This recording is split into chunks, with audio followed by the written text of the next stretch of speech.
Selamat pagi podcast 180 viewer. Terima kasih bisa hadir dan mengikuti kegiatan kami. Hari ini masih dari lokasi Expo Indonesia 4.0 yang berlangsung di J Expo 27 sampai dengan 28 Agustus 2024. Nah, telah hadir bersama dengan saya salah satu eksekutor, sahabat saya juga Pak Eka. Mungkin izin langsung memperkenalkan diri dan dari mana institusinya Pak. Silakan Pak Eka. Baik, terima kasih Pak Wangki. Perkenalkan, nama saya Eka Budiarto. Saya adalah dosen di Swiss German University, tepatnya di Master IT-nya. Dan saya juga terlibat dalam sebuah asosiasi yang disebut dengan nama IAIS, Indonesian AI Society. Terima kasih Pak. Nah ini kalau bicara AI ini menarik nih Pak Eka ya. Karena sekarang kayaknya semua orang ngomongnya tentang AI ya jadi Pak. Sampai mana sih Pak kondisi AI di Indonesia nih saat ini? Oke Pak.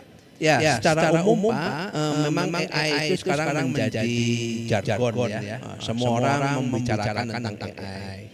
Tapi sayangnya Pak, ada sebuah report yang mengatakan bahwa tidak semua proyek AI itu ternyata berhasil, gitu kan. Jadi banyak juga yang akhirnya gagal, gitu kan. Nah, itu mungkin salah satu penyebabnya adalah karena tidak begitu match, gitu kan, apa yang diharapkan dengan yang di investasi yang mau dikeluarkan, gitu kan. Itu Pak kira-kira. Jadi ini saya jadi ingat 20 tahun yang lalu nih waktu lagi ramai orang implementasi ERP. Sama juga tuh Pak kan. Booming semua orang bicara ERP gitu kan. Tapi begitu mereka implementasi banyak terjadi kegagalan ya. Nah, sekarang AI kalau menurut Bapak kendalanya di mana ini Pak? Nah, terutama masalahnya seperti ini Pak. Biasanya AI itu diposisikan sebagai sebuah alat untuk memprediksi kan ya Pak ya. Gimana nantinya terjadinya seperti apa, kita bisa antisipasi segala macam. Nah, cuma yang sering kali dilupakan adalah untuk sebuah AI bisa sampai ke situ, dia membutuhkan training set, membutuhkan data latihnya. Nah, membentuk data latih itu tidak gampang, kan? Karena data latih itu pertama harus ada apa? Datanya harus lengkap. Tidak boleh ada yang bolong-bolongnya dan harus ada yang namanya label. Jadi harus tahu ini itu bagus atau enggak, bagus atau enggak. Nah, ini kan seringkali enggak ada ya. Melabelnya itu aja membutuhkan effort. Nah, effort ini seringkali enggak diperhitungkan ketika mau jalan. Oh, pakai aja lah, pasti bisa. Nah, ternyata enggak. Nah, karena datanya kurang lengkap, kurang bagus, ya metodenya mau secanggih apapun, ya hasilnya juga kurang bagus kan gitu. Nah itu jadi yang masalah si sistem AI-nya atau orang ini Pak? Saya kira orang. Jadi pemahaman tentang AI dan apa yang dibutuhkan dalam AI itu seringkali kurang sempurna lah. Iya. Nah ini menarik ya karena podcast 180 viewer karena ternyata salah satu kendala di Indonesia terkait dengan implementasi AI adalah orangnya lagi nih. Orangnya. Dulu nih Pak, ujung-ujungnya orang ya. Nah kalau Bapak lihat di sini ada satu tren menarik nih Pak. Saya kebetulan keliling lihat di sini, yaitu terkait dengan mereka menggunakan sistem yang mungkin juga sudah berbasis AI untuk bisa melakukan misalnya predictive maintenance misalnya. Betul. Mereka bisa melakukan monitoring gitu. Nah sejauh mana nih mungkin dari sisi IAIS ya kan selaku asosiasi ataupun juga dari sisi SGU ini sudah melihat bahwa ini sudah jadi tren ya karena sekarang orang bicara performance, orang bicara predictive monitoring atau maintenance ini sudah berbasis sistem Pak. Oke, betul Pak. Jadi memang predictive maintenance ini sudah mulai diminati ya, orang sudah mulai lihat itu ke arah situ. Nah, misalnya Pak di tempat saya di SGU ini ya, kita sudah mulai ada mahasiswa-mahasiswa yang datang dengan membawa ide bagaimana mau predictive maintenance yang baik.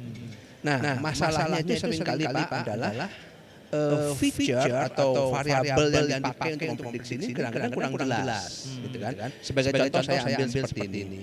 Kemarin itu ada mahasiswa kami datang, dia mau membuat predictive maintenance untuk mesin-mesin yang berputar, turbin gitu kan.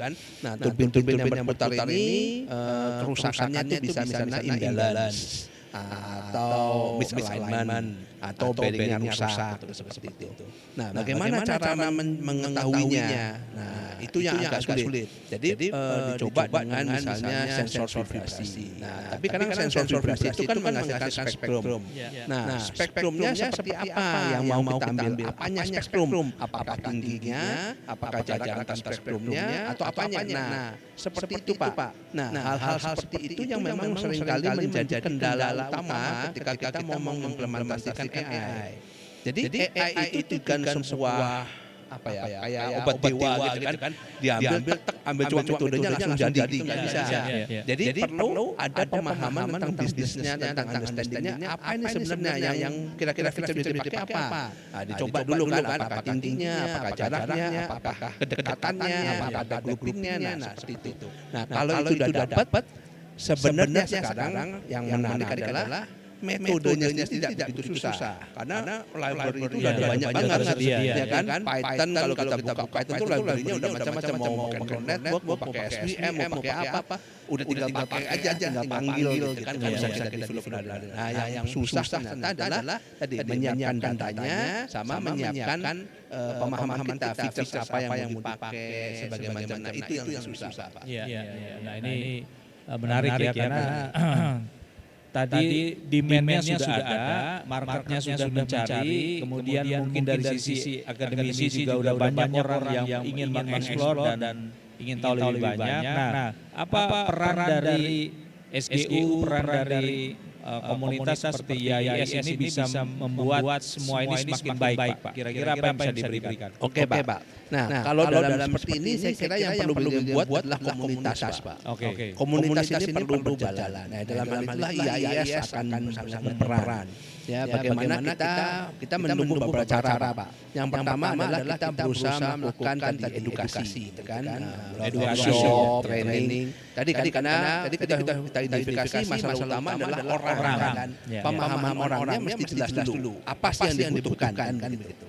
Nah, yang kedua kita berusaha membentuk komunitas di mana nanti kalau boleh kita ingin itu ada sharing data, sharing information seperti itu. Nah, kalau ini sudah komunitas sudah terbentuk dengan baik, saya kira nanti perkembangannya akan lebih cepat.